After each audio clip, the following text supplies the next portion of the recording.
ओम शांति।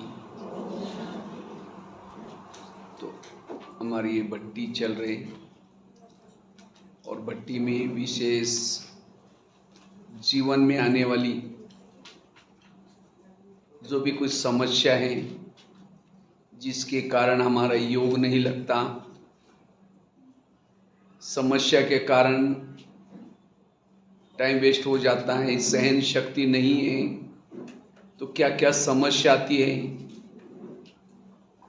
क्या क्या प्रॉब्लम आते हैं, उसके लिए हमें क्या करना है, उसके बारे में चर्चा चल रही। कल काफ़ी सारी बातें सुनी सहन शक्ति की, और आज सवेरे चर्चा की थी अगर हमें निर्विघ्न बनना है उसके लिए पर चिंतन से मुक्त श्रीमत का पालन कितना जरूरी है। विभिन्न प्रकार के एग्जाम्पल देके, चाहे छड़ी वाली बात, थैले वाली बात, उल्टी नहीं कान में लेना है, कई बातें सुनाई।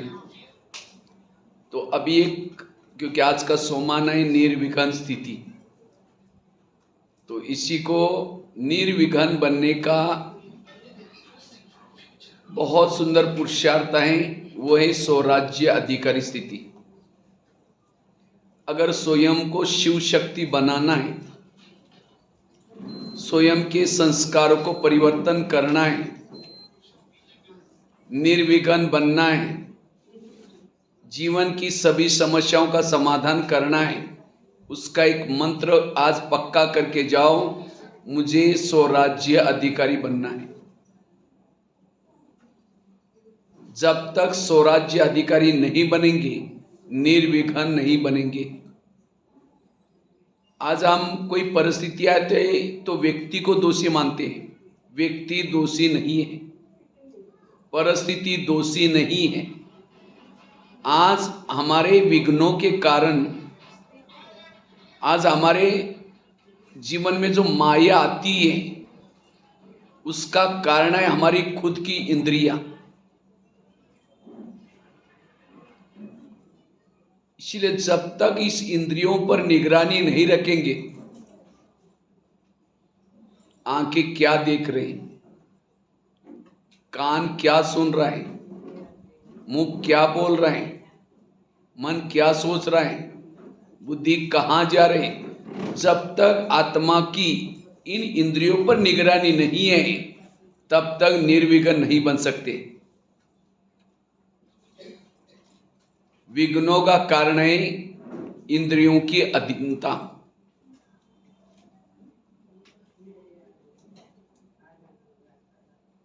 मुझे अपने संस्कारों को बदलना है, निर्विघ्न बनना है, उसके लिए अपने ऊपर राज्य करूं। और याद रखना, जो संगम युग में जिन्होंने इंद्रियों पर शासन किया वो भविष्य के राजा बनेंगे। तो माताओं में से राजा किसको किसको बनना है, हाथ खड़ा करो जिनको राजा बनना है। राजा जिनको बनना है ऊंचे ऊंचे हाथ खड़ा कर। अच्छा, सबको बनना है। तो राजा कौन बन सकता है? जिसका इंद्रियों पर शासन है। अभी हाथ खड़ा किया था कि हम राजा बनने वाले हैं, तो क्या सभी का अपने अपने इंद्रियों पर शासन है? मन को कहा, ये मन तुम परमधाम में जाना, और मन कहीं मार्केट में जाता है, तो राजा कैसे बनेंगे?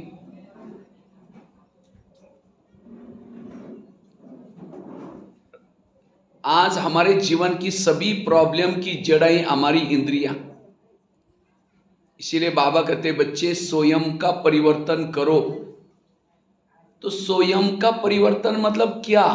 बैज पहन लिया, सफेद ड्रेस पहन लिया, मुरली सुन ली, अमृत वेला उठ लिया, परिवर्तन हो गया? ये ऊपर का परिवर्तन हो गया। स्वयं का परिवर्तन करना मतलब हर इंद्रियों को ज्ञान प्रमाण चलाना। तो क्या आपकी सभी इंद्रिय ज्ञान में चलती है? आंखें ज्ञान में चलती है, कान ज्ञान में चलता है, मुंह ज्ञान में चलता है, मन ज्ञान में चलता है, जिसको ही बाबा के शब्द में एक दूसरा शब्द है, बच्चे चैरिटी बिगेन्स एट होम। आप अपने घर को सुधारो। घर मतलब लौकिक नहीं, आत्मा का पहला घर है ये शरीर। तो क्या इस घर में सब ज्ञान में चल रहे हैं?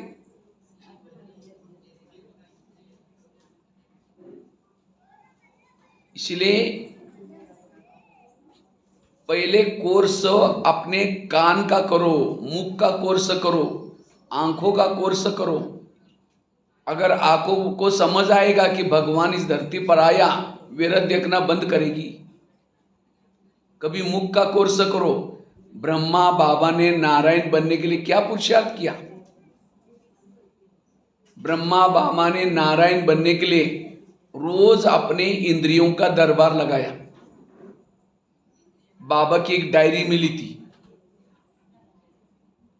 और बाबा ने उस डायरी में लिखा था, रोज इंद्रियों का दरबार लगाया था। तो आप लोग लगाते हैं इंद्रियों का दरबार? अंधेरी नगरी चौपट राजा, टकेसर बाजी टकेसर काजा। इस नगरी के राजा सोया है और इस नगरी में जोचा ही हो रहा है। ऐसे 5-6 संगम युग भी बीतेंगे, आपके अंदर परिवर्तन आएगा ही नहीं। तो मुझे अगर अपना परिवर्तन करना है, अपने परिवर्तन का आधार हर इंद्रियों को श्रीमद् प्रमाण चलाना, ये है पुरुषार्थ। ये जो आज का जो टॉपिक है, आंखें खोलने वाला टॉपिक है। योग नहीं लगता, इंद्रिय ज्ञान में नहीं चल रहे। सहन नहीं होता, इंद्रिय ज्ञान में नहीं चल रहे। संस्कार नहीं बदल रहे, इंद्रिय ज्ञान में नहीं चल रहे। जब ये सारी इंद्रिय ज्ञान में चलेगी, सहन शक्ति आएगी, योग लगेगा, सहन, सब कुछ ठीक हो जाएगा, संस्कार बदलेंगे। आजकल मम्मी पापा इतना व्यस्त रहते काम धंधे में, बच्चा कहाँ जाता है, किसके संग में जाता है, क्या देखता है, क्या सुनता है, उसको पूछने का टाइम ही नहीं मम्मी पापा को। और जब बच्चा गलत काम करता, उनकी आंखें खुल जाती हैं, ये बच्चे ने ऐसा गलत काम क्यों किया।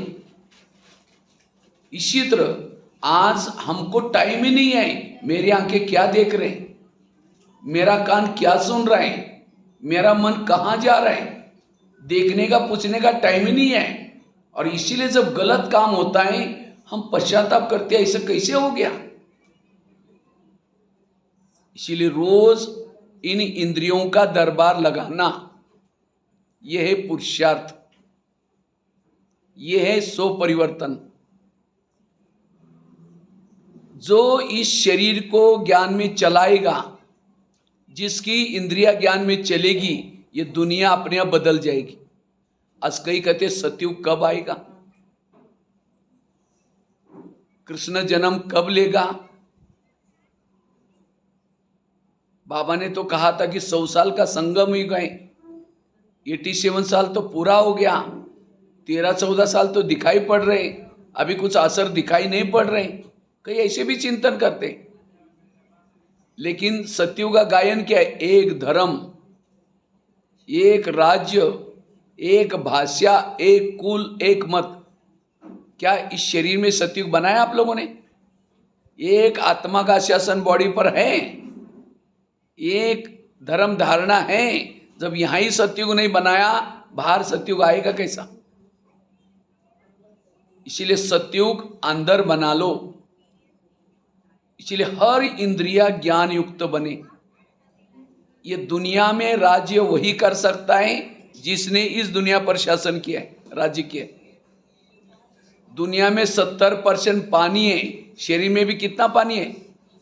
70% पानी है। दुनिया में 3 लोग आए, शरीर में भी 3 लोग आए, आत्मलोक। दुनिया में 950 करोड़ लोग रहते हैं, शरीर में भी 950 करोड़ सेल्स, जीवाणु हैं। जिसने इस दुनिया में शासन किया, ये दुनिया पर शासन। इसलिए बाबा कहते हैं स्वयं को बदलो। दूसरे की चिंता नहीं करो और कुछ नहीं करो, अपने को बदलो। अपने को बदलना अर्थात हर इंद्रियों को ज्ञान प्रमाण चलाना। आज कई माता कहते मेरे बच्चे मानते ही नहीं है, कई कहते मुझे कोई पूछता ही नहीं है, मेरा कोई रिगार्ड ही नहीं रखता। जिसकी इंद्रिय आपका रिगार्ड नहीं रखेगी, जिसकी इंद्रियां नहीं मानेंगी, उसको कोई रिगार्ड नहीं देगा, कोई रिस्पेक्ट नहीं देगा। यह है गहरी बात। प्रकृति मेरा कहना माने, हर इंसान मेरा कहना माने, इसलिए मेरी इंद्रियां पहले कहना माननी चाहिए। और ये काम ब्रह्मा बाबा ने किया। बाबा सबके प्यारे क्यों बने? क्योंकि बाबा ने अपनी इंद्रियों पर शासन किया। नौका पानी के ऊपर से जाएगी, पार कराएगी। नौका के अंदर पानी आएगा तो डूब जाएगी, डुबा देगी।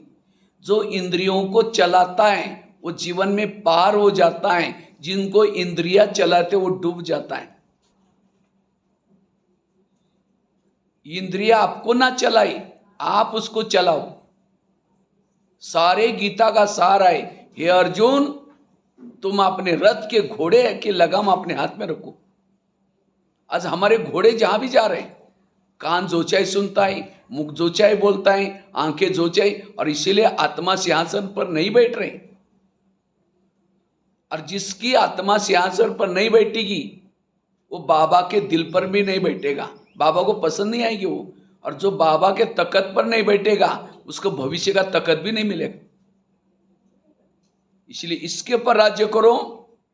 बाहर चाहे कुछ भी हो जाए, मुझे इनको कंट्रोल में रखना है, तब सहन शक्ति आएगी, तब शीतला देवी बन जाएगी। ज्ञान सुनाने की जरूरत नहीं है, आपके अंदर का कंट्रोलिंग पावर, रूलिंग पावर, जहां भी जाएंगे आपके व्यवहार से ज्ञान मिलेगा। आचार्य बन जाएंगे। इसीलिए बाबा कहते स्वराज्य अधिकारी बनो।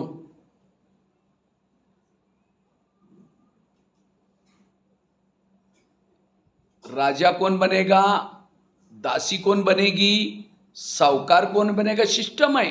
ज्ञान में चलते हैं, कभी भी धन से सेवा नहीं करते, ज्ञान भी दूसरों को नहीं सुनाते, इंद्रियों के भी अधीन है, फिर भी ज्ञान योग करने के लिए आते हैं। उसका भविष्य भी क्या है, क्या बनेगा वो? दास दासी।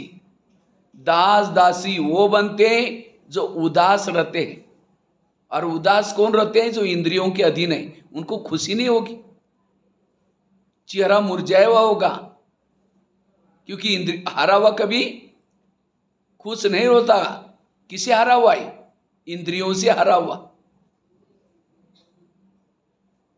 जो किसी का श्रृंगार नहीं करेंगे ज्ञान से, वो भविष्य में श्रृंगार करने वाली बनेगी। दासियां कितना चाहिए वहां? शादी होते तो 1000 दासियां 500 दासियां भेजना पड़ता है। क्यों दासी बनी? क्योंकि यहां इंद्रियों के दास बनकर रहे। इसलिए आपके हाथ है, आपका मन है, आपका कान है, इसके ऊपर शासन करो। और क्यों शासन नहीं करते? कभी हम पूछते ही नहीं है उनको, कभी उनकी खबर ही नहीं लेते।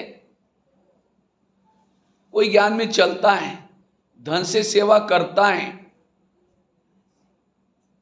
ज्ञान भी दूसरों को सुनाता है, इंद्रियों के वो अधीन है, वो क्या बनता है? साहूकार बनेगा, राजा नहीं बनेगा।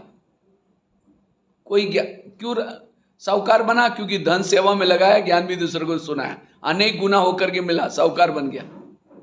कोई ज्ञान में चलता है, धन से सेवा नहीं करता, ज्ञान भी दूसरों को नहीं सुनाता, लेकिन इतना गुप्त पुरुषार्थ कर रहे हैं, इंद्रियों पर शासन है उसका, वो क्या बनेगा? राजा तो बनेगा, लेकिन कंगाल राजा बनेगा। क्यों? धन से सेवा नहीं की, ज्ञान दूसरों को नहीं सुनाया। कोई ज्ञान में चलता है, धन सेवा में लगाता है, ज्ञान को भी दूसरों को सुनाता है, इंद्रियों पर भी शासन है, वो है संपन्न राजा। तो चेक करो मेरी गाड़ी कहाँ है, मेरी गाड़ी कौन से ट्रैक में है। मुकड़ा देख ले प्राणी, मैं क्या बनने वाला हूं। अभी मेरा कल शरीर छूटा, क्या बनने वाला हो आजकल तक के पुरुषार्थ अनुसार? अभी भी ट्रैक को बदल दो इस भट्टी के बाद। अगर मुझे राजा बनना है, इंद्रियों पर शासन चाहिए, धन से सेवा चाहिए, ज्ञान भी दूसरे को सुनाने की सेवा चाहिए, वो है संपन्ना राज्य। कम से कम कितना दिन मिलेंगे उसका कोई भरोसा नहीं, कम से कम इतना दिन तो राजा बन सकते हैं।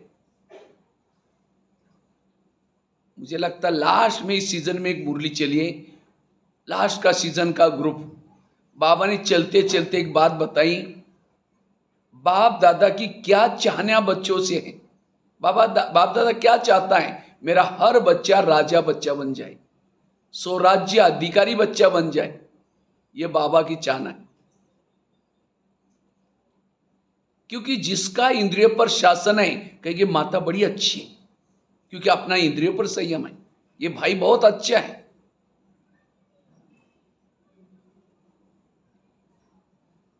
आज हमारे अंदर विकार आए, क्यों आए विकार? विकार कहां से आए? विकारों ने प्रवेशता किसने दी? इंद्रियों ने। पहले जमाने में राजा एक किले में रहते थे और किले के कई दरवाजे रहते थे। इसी तरह शरीर में हमारा क्या है? एक किला है, उसके कई दरवाजे हैं, कान, मुंह, आंखें, लेकिन इस दरवाजे में कोई रोकने टोकने वाला है ही नहीं, कुछ भी बातें अंदर घुस रहे। अगर आंखें ज्ञान में चलती तो योग में बैठते बंद हो जाती है, और कोई मोबाइल में गलत चीजें देखते 12-1 बजे तो भी बंद नहीं होती। इसका मतलब आंखें आपकी हिते से नहीं है। अगर कान ज्ञान में चलता, कोई परचिंतन सुनाता तो कहता है मुझे नहीं सुनाओ, लेकिन और क्या हुआ? मन ज्ञान में चलता, इधर उधर ना भटकता, तो हर इंद्रिया ज्ञान में चली। जिसको ही बाबा कहते हैं चैरिटी बिगेट्स एट होम, आप अपने घर वालों को ज्ञान सुनाओ, और घर वाले जब सब ज्ञान में चलेंगे तब आपके अंदर परिवर्तन आएगा। हम क्या समझते, पति को ज्ञान में चलाना है, सास को ज्ञान में चलाने है, बच्चों को ज्ञान में चलाने है, उससे पहले इनको पहले चलाओ, वो सारे चल जाएंगे। नहीं तो कई जब घर में माताएं जाते हैं, घर वाले क्या बोलते हैं, ये मुसीबत आ गई, उसके खुद के ऊपर अपना कंट्रोल नहीं है, बोलने के अक्ल नहीं, और तो फिर कौन कहेगा इनको भगवान पढ़ाता है? क्यों नहीं है? क्योंकि इंद्रिय पर शासन नहीं है। इसलिए अब ये पुरुषार्थ जरूरी है, अपने इंद्रिय पर शासन। भारत में अंग्रेज घुसे थे, कैसे घुसे थे? कहानियां पता है ना? भारत में नवाबों का शासन था, बंगाल का नवाब, बिहार का नवाब, सूरत का नवाब। तो अंग्रेज आए, उन नवाबों के साथ दोस्ती की और दिल्ली के ऊपर अटैक किया, और भारत क्या हो गया? गुलाम हो गया। इसी तरह शरीर भी हमारा एक इंडिया है, भारत है, और इसकी राजधानी कहाँ है? राजा बैठा है यहाँ। और इस शरीर रूपी इंडिया में कई नवाब है। कौन से? कान, आंखें, मुख, मन, बुद्धि, अपना अपना शासन है, कोई किसी की नहीं मानता है। और काम क्रोध अंग्रेज आते हैं और दोस्ती इन इंद्रियों, इन नवाबों के साथ करते, इंद्रियों के साथ दोस्ती करते। कान के साथ दोस्ती की, आंखों के साथ की, मुख के साथ की, मन के साथ की, बुद्धि के साथ की, फिर आत्मा के ऊपर अटैक किया। और इसीलिए अब हमारा शरीर रूपी देश गुलाम है। किससे गुलाम है? इन विकारों के गुलाम है। तो अब हमें इस विकार रूपी अंग्रेजों को भगाना है। भारत में अंग्रेज घुसे थे, उनको भगाया कैसे? इतिहास पढ़ा है ना आप लोगों ने, कैसे भगाया था? जगह जगह पर आंदोलन किया, दांडी यात्रा निकाली, नमक का सत्याग्रह किया। पंजाब में एक जालियनवाला बाग में, बगीचे में कुछ आंदोलनकारी बैठे थे, अंग्रेजों के प्रति कुछ सभा चल रही थी। अंग्रेज लोगों को पता चला, उन्होंने इस बगीचे के एक ही दरवाजा था निकलने का, वहां आकर के गोलियां झाड़ना शुरू किया। एक कुआं बीच में था, कुएं में काफी सारे लोग मर गए। और ये सब लोगों को सुन करके अंग्रेजों के प्रति नफरत पैदा होगी। फिर नारे बनाए, वंदे मातरम, वंदे मातरम, तब से नारा शुरू किया, वंदे मातरम। लेकिन अंग्रेज लोगों को हिंदी नहीं आती थी, तो वो जब इंडिया वाले वंदे मातरम बोलते थे, उनको लगता है कि हमको बोल रहे बांधो और मारो, वंदे मातरम, इसीलिए बोलने नहीं देते थे। एंग्रेजो go back, Simon go back. मुझे लगता है तब से गणपति उत्सव शुरू हो गया, अखबार शुरू हो गए, और ये सारी जनता जागृत हो गई। जब जनता को पता चला अंग्रेज हमारी सुधारने के लिए नहीं, हमें लूटने के लिए आए, और तभी सभी जनता जागृत हो गई और सभी ने क्या किया, अंग्रेज लोगों को भगाया। तो इसी तरह, और भारत क्या हो गया, स्वतंत्र हो गया। इसी तरह इस शरीर रूपी देश को विकारों से स्वतंत्र बनाना है, अपनी जनता को जागृत करो। आत्मा की जनता कौन है? कान, मुंह, मन, बुद्धि, आंखें, हाथ, पांव, ये सभी के अंदर जोश आना चाहिए कि मुझे श्रीमत प्रमाण चलना है, मुझे कोई विकारों के वश नहीं होना है। आज आत्मा की रक्षा करने वाले ही भक्षक बने। जैसे पाकिस्तान के बॉर्डर पर कोई सैनिक है और उधर से एक आतंकवादी आता है और कहता है ये 500 की नोटा लो, लेकिन मुझे अंदर जाने दो। तो वो कहेगा अरे 500 की नोटा तो मुझे कहीं नहीं मिलेगा, कितनी भी नौकरी करूंगा। वो लालच में आकर के अगर वो 500 की नोटा का थैला ले लेता है और उस व्यक्ति को अंदर प्रवेश देता है, कितने लोगों को मारेगा? उसके लिए उसको नोट प्रेमी नहीं, देश प्रेमी बनने की जरूरत है। तो आज हमारे बॉर्डर पर कौन है? कान बॉर्डर पर है, लेकिन कान माया से मिला हुआ है, आंखें माया से मिली है। इसलिए हर इंद्रियों को विकारों के प्रति नफरत दिलाओ। हर इंद्रिया कहे कि माया गो बैक। और ये ब्रह्मा बाबा ने पुरुषार्थ किया, और इसीलिए बाबा नारायण बने। इस युद्ध के मैदान में अकेले आत्मा ज्ञान में चलने से नहीं चलेगा, इस इंद्रियों को भी ज्ञान में चलाओ। करण बहुत होशियार था, लेकिन करण फेल हो गया, असफल बना। क्यों? उसके रथ ने उसको धोखा दिया। तो हम ज्ञान योग में कितना भी होशियार है, लेकिन इंद्रियां धोखा देंगे तो फेल हो जाएंगे।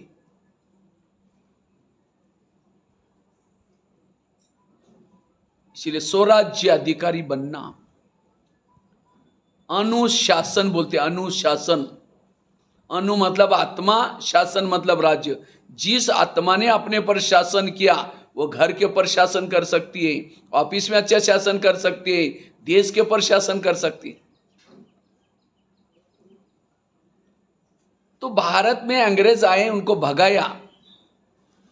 इसी तरह हमें भी क्या करना है, रोज अपना इंद्रियों का दरबार लगा दो। जैसे कृष्ण जब रथ में बैठता था, आता था, तो क्या करता था?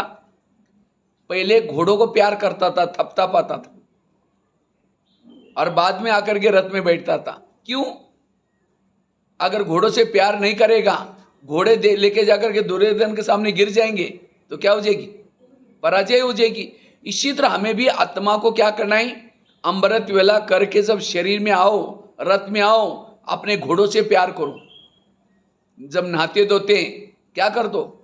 कान से प्यार करो। हे मेरे कान, आज तुम्हें ऐसी कोई चीजें ना देखना सुनना जो मेरा सिर झुक जाए। हे आंखें, तुमको ऐसी चीजें ना देखना जो मेरा सिर झुक जाए, मेरी पराजय हो जाए। हे मुख, तुमको ऐसे शब्द किसी को ना बोलना मुझे बद्दुआएं मिल जाए। प्यार करो उनसे। आज ये इंद्रिया 24 घंटा हमारे लिए कितनी मदद कर रहे, लेकिन कभी हमने इंद्रियों से कभी बात किया है? कभी कान से बात किया है, प्यार किया है कभी? तुम कितने अच्छे हो, कितना मददगार हो। आज लंदन फोन कर रहे हैं, अमेरिका फोन कर रहे हैं, लेकिन अपने घर वालों से बात नहीं कर रहे। लॉकडाउन में क्या बोला था? परिवार में रहो, घर में रहो तो सेफ रहेगी। इसीलिए संगम युग में, लॉकडाउन में हमें घर में रहना है और अपने से बात करना है। यह है मायाजीत बनने का पुरुषार्थ। और जब तक ये सहयोगी नहीं है, आप विजय नहीं बनेंगे। राजाओं की निशानी है अपने साथियों को साथ में लेके चलता है। अगर घर का ही कोई भेदी बना है, घर की क्या हालत होगी। इसलिए स्वराज्य अधिकारी से क्या बनेंगे? निर्विघ्न बनेंगे, शक्तिशाली बनेंगे। अगर सारा दिन आंखें योग्य देखेंगी मुख अपनी ड्यूटी ठीक करेगा तो शाम को योग में बैठेंगे, कोई भी प्रकार की विरोध बातें नहीं आएंगी। प्रधानमंत्री दिल्ली में शांति में कब बैठेंगे, कब रहेंगे? जब उसके पार्टी के सारे लोग अपनी ड्यूटी एक्यूरेट करेंगे।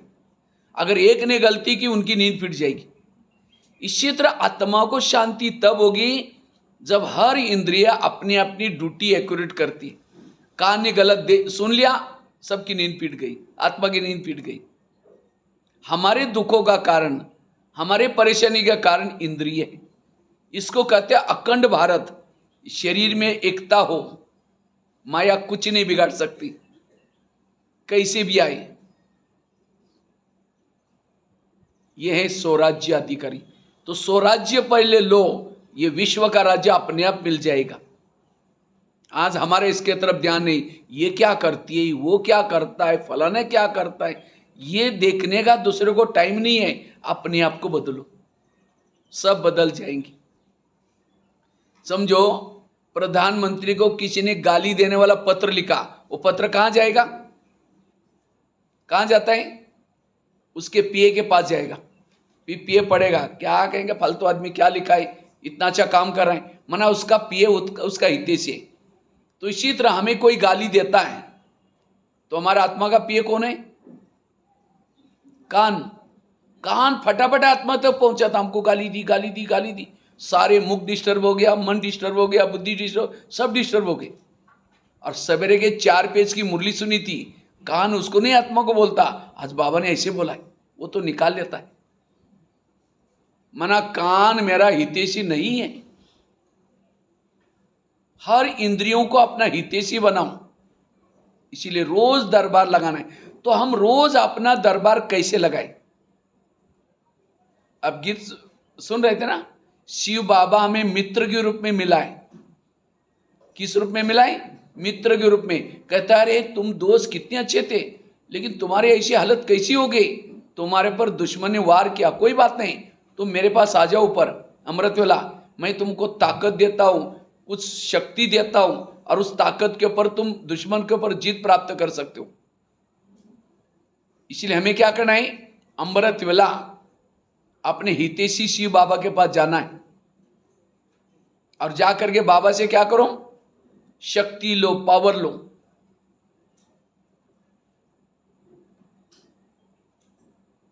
और एक एक इंद्रियों को अपने क्या करो?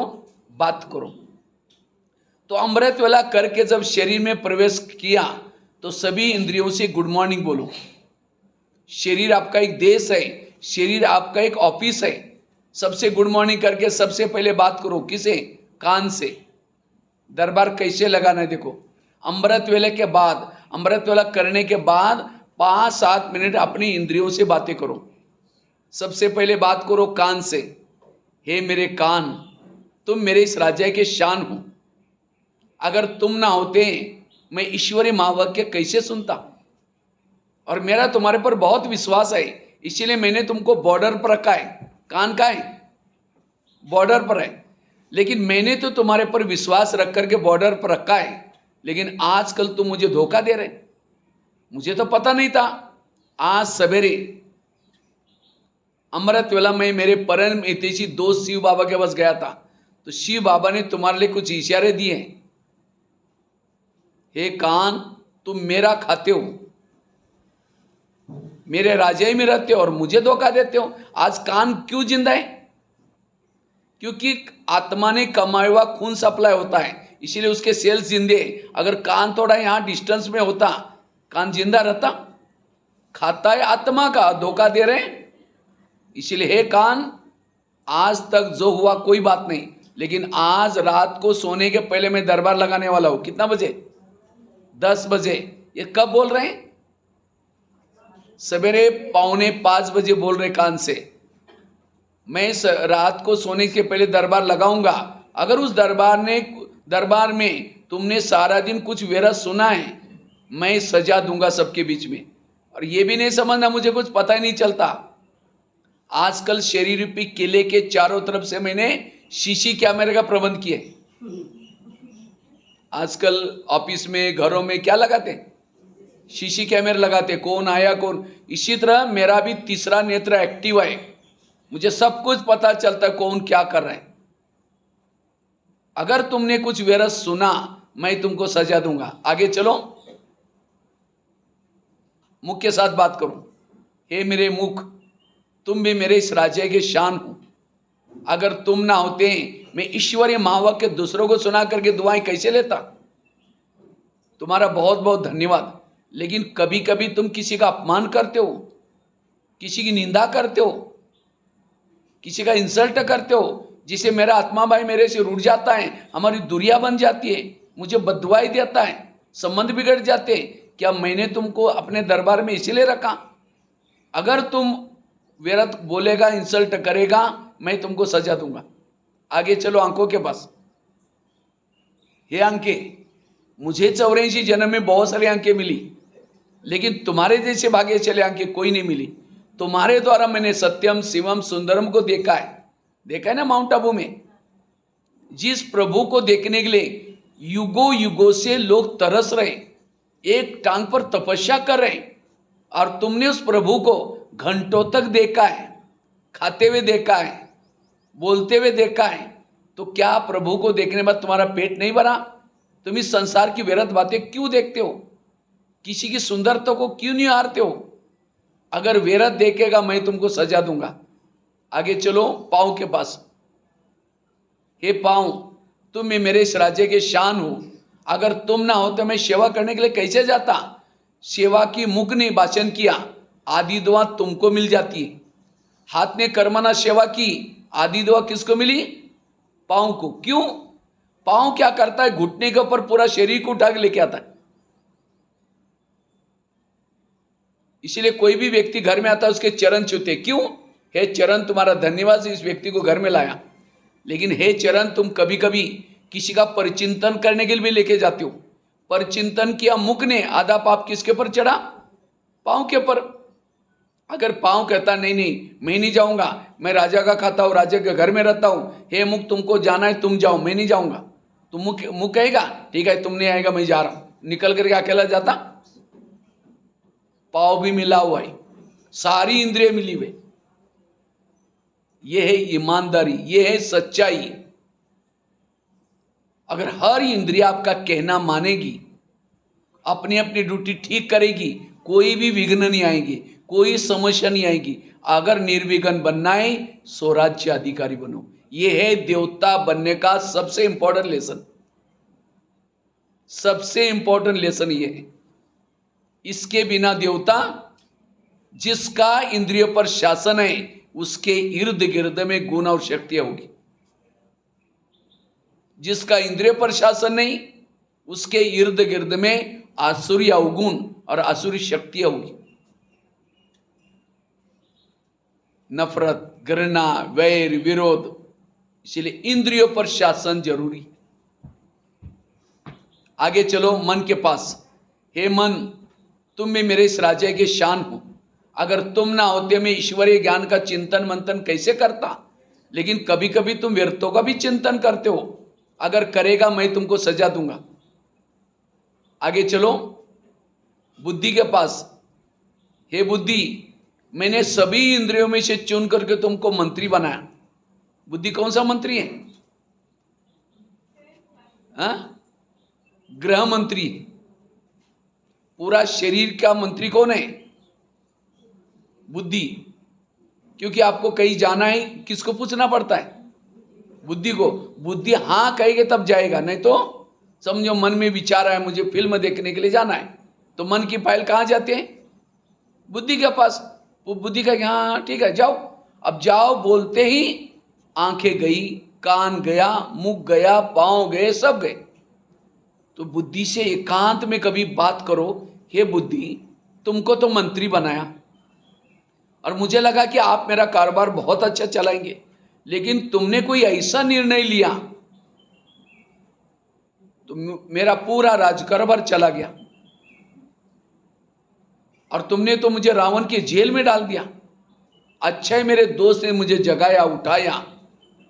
इसलिए हे बुद्धि, आज से मैं तुमको ऑर्डर कर रहा हूं, तुम्हें कोई भी निर्णय करना है श्रीमत के आधार से। अगर कोई भी उल्टा सुल्टा निर्णय किया मैं तुमको सजा दूंगा। ये है स्वराज्य अधिकारी स्थिति। तो राजा बनने के लिए हाथ खड़ा किया था, हम राजा बनने वाले हैं। तो क्या इतना अटेंशन है? इतना अटेंशन है सभी का? राजा बनने की तो इच्छा है, लेकिन इंद्रियों के अधीन है। वो अधीन वाला कभी अधिकारी नहीं बन सकता। इसलिए ये पुरुषार्थ आप करना है। इससे आप निर्विघ्न बन सकेंगे, इससे आप शीतला देवी बन सकेंगे, सहन शक्ति की देवी बन सकेंगे। सारे ज्ञान की बातें धारणा में आएगी जब इंद्रियों पर शासन होगा तब। इसलिए आज हमारे पुरुषार्थ में इसके तरफ किसी का भी ध्यान, इसलिए बार बार बाबा कहते हैं बच्चे स्वयं को बदलो। लेकिन हमें पता ही नहीं कि स्वयं को बदलना मतलब क्या करना। हम चाहते हैं लेकिन इंद्रियों की तरफ ध्यान नहीं है। इसलिए इंद्रियों को पर राज्य करना, यह हो गया सवेरे का दरबार। फिर रात को सोने के पहले फिर दरबार लगा दो। कितना बजे? 10 बजे। 10 बजे सभी इंद्रियों से बुला करके उनसे बातें करो। सबसे पहले बात करो कान से। हे मेरे कान, तुम्हारा आज सारा दिन का चार्ट बताओ, कैसा रहा तुम्हारा सारा दिन? तुम्हारा बहुत बहुत धन्यवाद। 7 बजे तुम्हारे द्वारा मैंने मुरली सुनी थी, बहुत अच्छा लगा, तुम्हारा धन्यवाद। लेकिन 12-1 बजे कोई माता जी आई थी और किसी की व्यर्थ बातें, परचिंतन की बातें सुना रही थी, और तुमने बड़ा नजदीक जाकर सुना था उस बातों को। और क्या हुआ? क्योंकि मैंने सीसी कैमरे के रिकॉर्डिंग में देखा है। तो बताओ, तुमको सवेरे मैंने मना किया था व्यर्थ नहीं सुनना, तो भी तुमने सुना, इसीलिए तुम्हारे लिए सजा। सजा मतलब कान करके काट करके फेंको नहीं। कान को फेंकेगे तो और प्रॉब्लम आएगा। फिर कौन सी सजा दो? उसको अलौकिक सजा दो, दोबारा मुरली सुनाओ। क्योंकि जिस कान में ज्ञान कमी है वही परचिंतन सुनेगा। जिसको ज्ञान से भरपूर है परचिंतन नहीं सुनेगा, तो कौन से सजा दो? दोबारा मुरली सुनाने की सजा दो। आगे चलो, मुख के साथ बात करो। हे मुख, तुम्हारा चार्ट कैसा रहा? समझो कान ने दरवाजा खोला, कम से कम तुमने तो अपनी ड्यूटी ठीक रखनी चाहिए थी। तुमने तो अपना दरवाजा पक्का ठीक बंद कर रखना चाहिए था। क्योंकि मैं 5 दरवाजे के अंदर बैठा हूं, लेकिन तुमने भी बोला हाँ वो ऐसी करती, आजकल बहनें ऐसी करते हो, भाई ऐसे करता है। वो दुश्मन और अंदर घुस गया, इसीलिए तुम्हारे लिए सजा। कल के दिन तुम्हारा कारोबार बंद रहेगा। मौन है मुख की सजा। कौन सी सजा दो? मौन रखो दूसरी दिन, अपने आप अक्ल आएगी। इसी तरह हर इंद्रियों को शिक्षा देना, सावधान करना, सजा देना, और ये है राजा क्वालिटी वाले। और तब जाकर के आपके व्यवहार में, आपके संस्कार में परिवर्तन आएगा। नहीं तो ढीले ढाले चल रहे, थोड़ा 2 मिनट योग में बैठे तुरंत लुढ़क जाएंगे, क्या पद पाएंगे? इसलिए अगर मुझे, क्योंकि बाबा का दासियों का क्लास अलग, राजाओं का अलग नहीं होता। एक ही क्लास में दासी भी बैठी है, राजा भी बैठा है, साहूकार भी बैठे हैं, सारे बैठे एक साथ में पढ़ा रहे हैं। बाबा की जो मुरली है ये राजा बनने के लिए है, लेकिन जो ये नहीं करता, उस श्रीमत के उल्लंघन करता, वो अपने आप दास दासी साहूकार अपने आप बनते जाएंगे। इसलिए राजा बनने का है, स्वराज्य अधिकारी बनना है, निर्विघ्न बन सकेंगे। क्योंकि राजाओं की भी निशानी होती है। राजा की निशानी क्या होते हैं? राजा जिस शहर में रहता है सब उसका कहना मानते हैं। तो आप जिस शहर में रहते हैं सब आपका कहना मानते हैं? अगर नहीं मानते तो आप राजा किस चीज के? राजा का कोई कहना नहीं मानता, राजा उसको फांसी देता है। दूसरी राजा की निशानी क्या है? राजा दानी होता है, राजा के घर से कोई खाली नहीं जाता। तो आप लोगों ने हाथ खड़ा किया था हम राजा बनने वाले हैं, तो आप लोग इतना दान करते हैं? ज्ञान का दान करो, शक्तियों का दान करो, गुणों का दान करो। जो देता है वो देवता है, जो देता नहीं वो देवता। पड़ोसनी रोज घंटी बजा करके कहते हैं देवी आओ मुझे दर्शन दो, देवी मुझे दर्शन दो। देवी बाजू में बैठी है, एक शब्द भी कभी नहीं सुना है उसको। कंजूस देवी। बस से यहां से चित्तौड़ तक जा रहे हैं, बाजू में कोई बैठे, एक शब्द भी नहीं सुन रहा है, कंजूस है। अगर कोई बच्चा रो रहा है, मां खराटे मार करके सो रहे, उसको मां कहेंगे? इसलिए हमें रहम आना चाहिए। अगर कोई अंधा खड्डे में गिरने जा रहा है, उसको दिखाई नहीं पड़ रहा है, खड्डे में गिर रहा है, तो जिसके आंखें है उसको थोड़ा रहम तो आएगा ना। इसी तरह हमें रहम आना चाहिए लोगों के ऊपर। इसीलिए दान दो। अगर मुख से देने की शर्म आती है, देने नहीं आता, इतना तो बोल सकते हैं, मीठे बाबा ये सामने जो आत्मा है इसका कल्याण करना, इसका भी आंखें खोल देना, आप इसको भी ज्ञान दे देना। बस इतना संकल्प तो छोड़ सकते हैं। भले कन्नड़ में छोड़ो, तेलुगु में छोड़ो, बाबा तक वो पहुंच जाएगा उसके पास। इतना तो आना चाहिए। ये भी दान है, संकल्प का शुभ भावना दो, शुभ कामना से ज्ञान दो।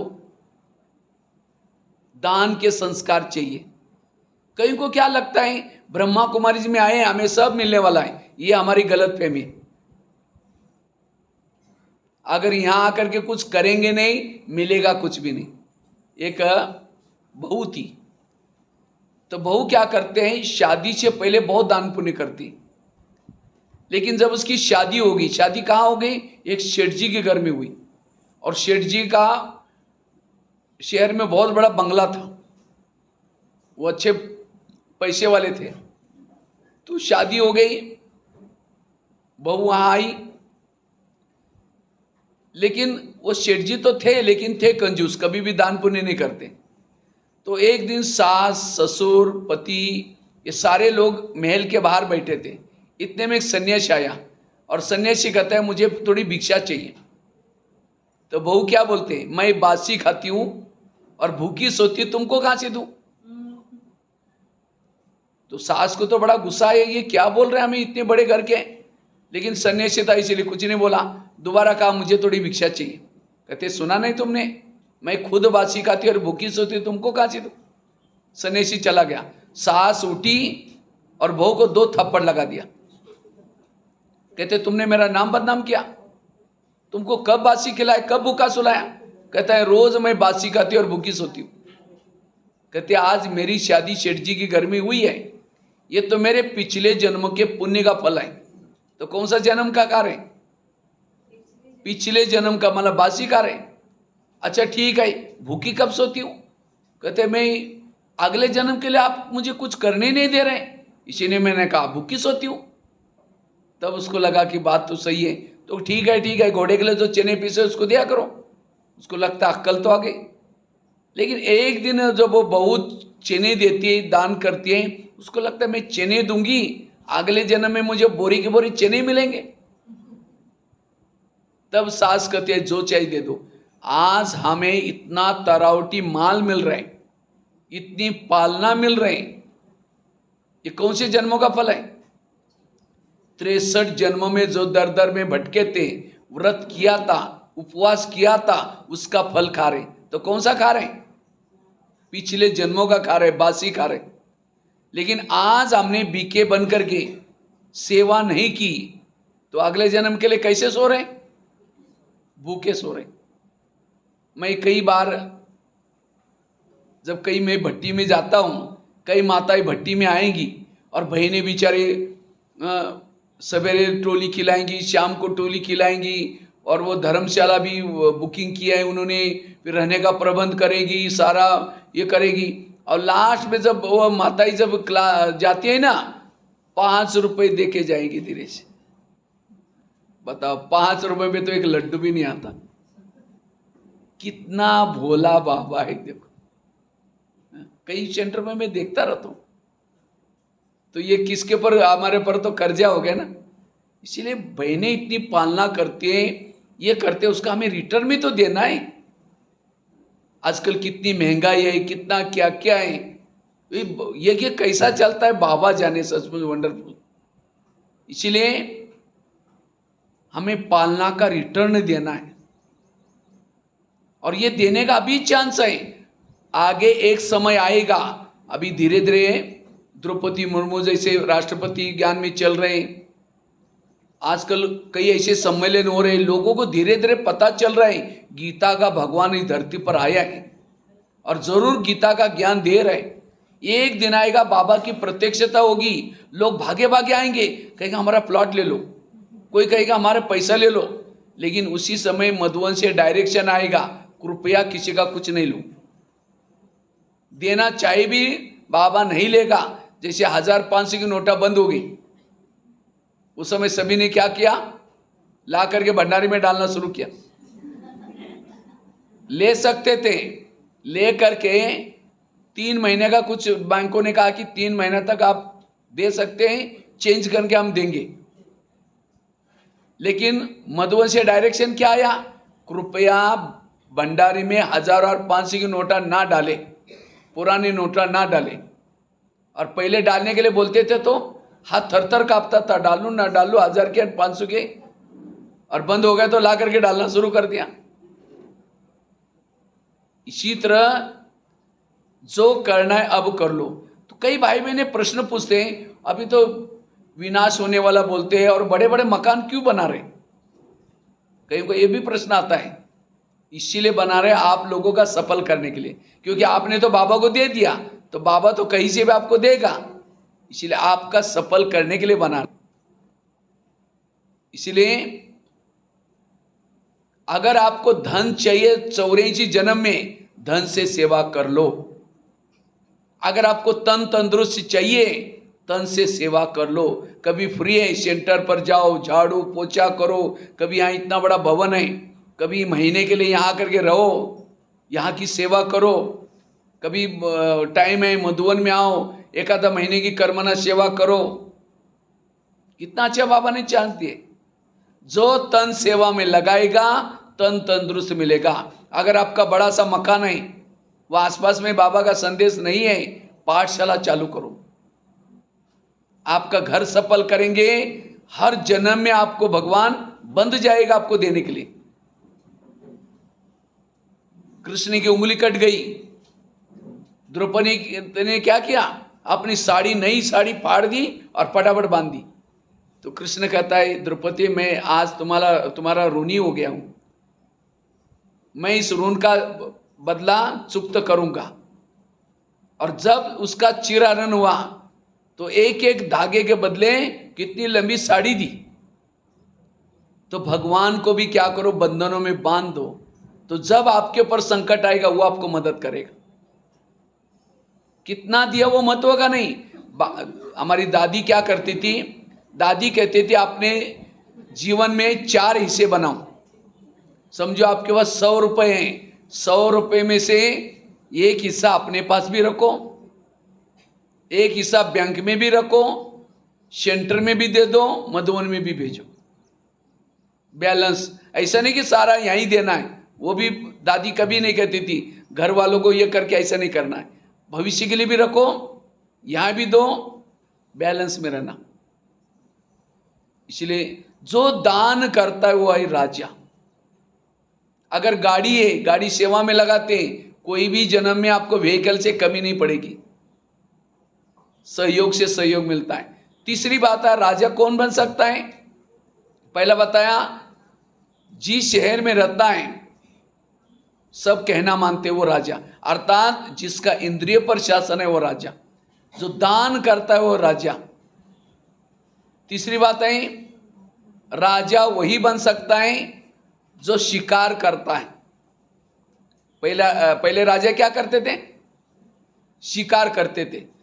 कहते ना, एक राजा था, शिकार करने के लिए गया था, तो आप लोगों ने हाथ खड़ा किया था, हम राजा बनने वाले हैं। तो शिकार करते आप लोग, माता ही।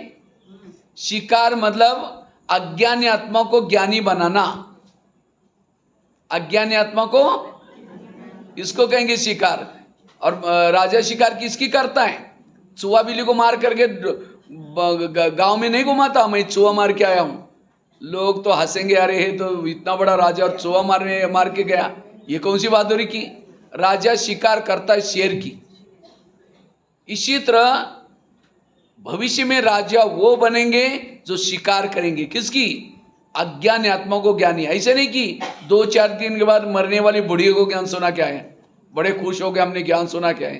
अरे चुहा बिल्ली को सुनाया, शेर को सुनाओ। एक आने के बाद और 10 लोग आए सेंटर पर, वो है। और यहाँ तो बेंगलोर में आसपास में बहुत सारे शेर घूम रहे, यहाँ तो कितने लोग भक्ति कर रहे हैं। इसलिए उनको कई कहते भाई जी सुनते ही नहीं है, हम बहुत सुनाते। अगर नहीं सुनता, आपके पास जो ज्ञान का तीर है उसमें धार नहीं है। योग की धार लगाओ, सुनेंगे जरूर। अच्छा नहीं सुनता, उसको मीठा मीठा बोल करके जाली में तो फंसाओ। हर शहरों में सेंटर बना कर रखा है, जाली रखे शेरों को पकड़ने के लिए। मीठा मीठा बोल करके सेंटर तक लाओ, मारने का काम भाई ने कर दी। लेकिन जिसने सेंटर तक लाया आधी दुआ उसको मिलेगी। इसलिए शिकार करने का संस्कार चाहिए। लेकिन याद रखना, शेर की शिकार बड़ी सावधानी से की जाती है। नहीं तो कई बार ऐसा होता है, कोई पेपर में न्यूज आते हैं, कोई शिकार करने के लिए गया था और शेर ने उसको फाड़ के रख दिया। तो कई बार ऐसा होता है, किसी को ज्ञान सुनाने के लिए जाएंगे, आजकल हम ब्रह्मा कुमारी भी जाते हैं, आप भी चलो ना। कहते अच्छा आप भी फंस गए क्या? अरे वहाँ बाहर का भोजन खाते नहीं और वो पवित्रता का धारण करते हैं, ये करते, ये कोई लाइफ है क्या? बस खुद ही कल से आना बंद कर दिया। इसीलिए शिकार करने का संस्कार चाहिए। तो अभी इस भट्टी के बाद क्या करेंगे माताएं? महीने में एक को बीके जरूर बनाने की सेवा करना, ठीक है? महीने में एक को क्या करेंगे? बीके बनाएंगे। बनाएंगे कौन कौन बनाएगा? हाथ खड़ा करो।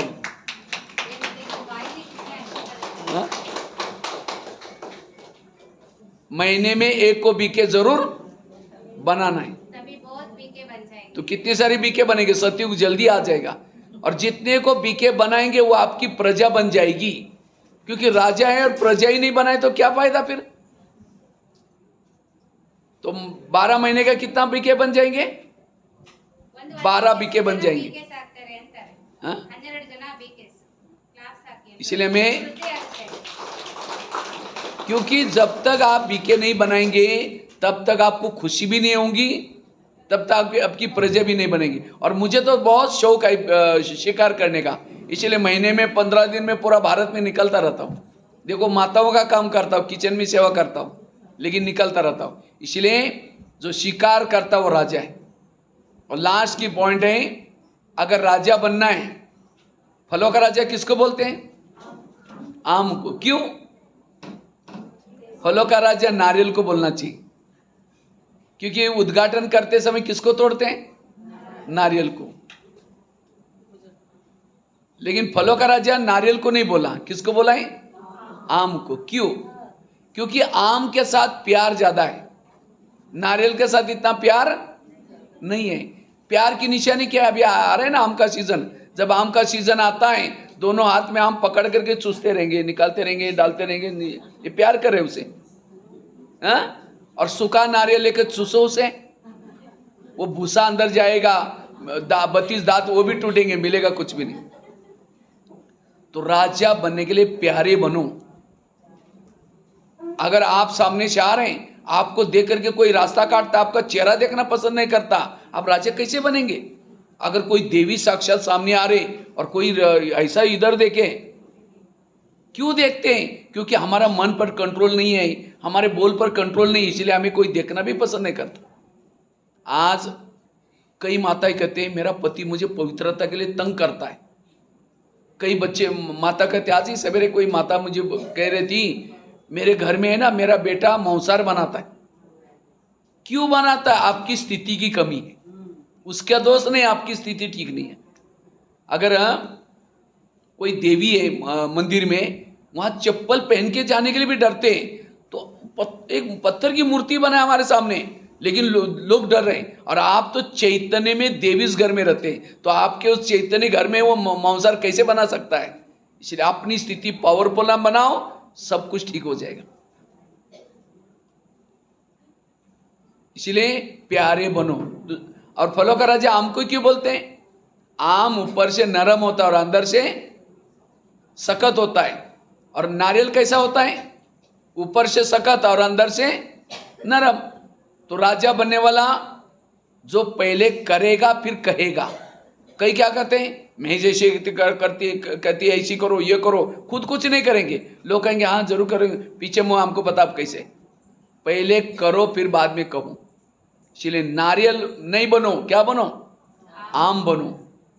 और फलों का राजा आम को क्यों बोलते हैं? क्योंकि कोई व्यक्ति धूप में थक जाता है, परेशान हो जाता है, कहाँ सोता है? आम के पेड़ के नीचे जाकर सोता है, उसकी सारी थकान मिट जाएगी। अगर कोई गलती से नारियल के पेड़ के नीचे जाकर सो जाए, उसका सिर भी टूट जाएगा। नारियल कब गिरेगा कोई भरोसा नहीं है, और छाया भी नहीं होती। अर्थात कोई दुनिया से तंग होकर के आपके पास आया और आपने कोई यहाँ की उल्टी सुल्टी बात सुनाई, आप राजा नहीं बनेंगे। कोई आता है, उसका दुख हरो, उसको सुख दो, उसको शांति दो, वो है राजा। इसलिए आम बनो, नारियल में मत बनो। नारियल को तोड़ो। नारियल आत्मा का प्रतीक है। आत्मा का कलर कैसा होता है? केसरी। नारियल का कलर कैसा होता है? केसरी। नारियल को 3 होल होते हैं। आत्मा की प्रतीक है मन, बुद्धि और संस्कार। लेकिन नारियल कोई कम चीज नहीं है। नारियल के अंदर खोबरा होता है, अंदर पानी होता है। कोरोना काल में एक नारियल 250-300 रुपए में मिलता था, क्योंकि इसके अंदर पानी के अंदर बहुत अच्छा, कोई नारियल का पानी पीता है तो कई बीमारियां ठीक हो जाती। लेकिन वो पानी पीने के लिए, खोबरा खाने के लिए कवच को क्या करना पड़ता है? तोड़ना पड़ता है। इसी तरह आत्मा के अंदर, आत्मा भी नारियल की तरह है।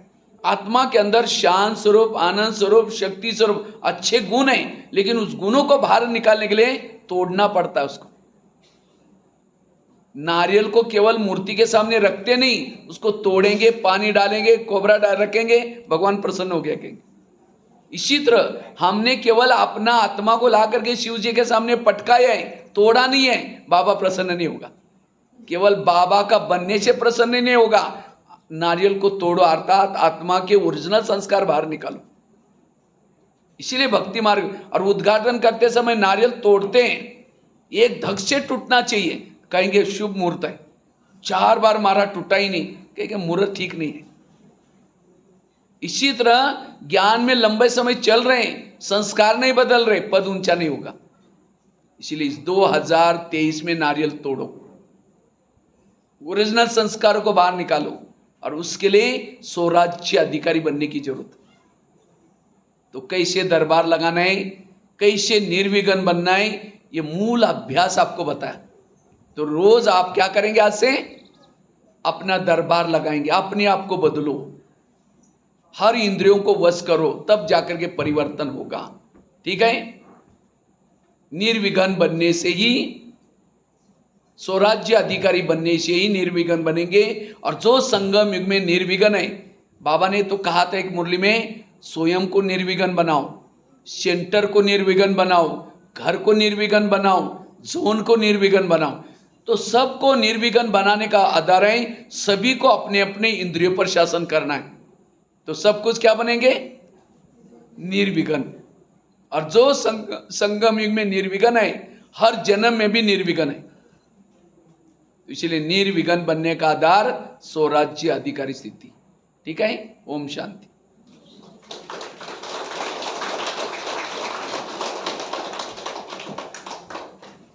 ओम शांति। सभी स्वराज्य अधिकारी बनने की अभी प्रैक्टिस करना चाहिए।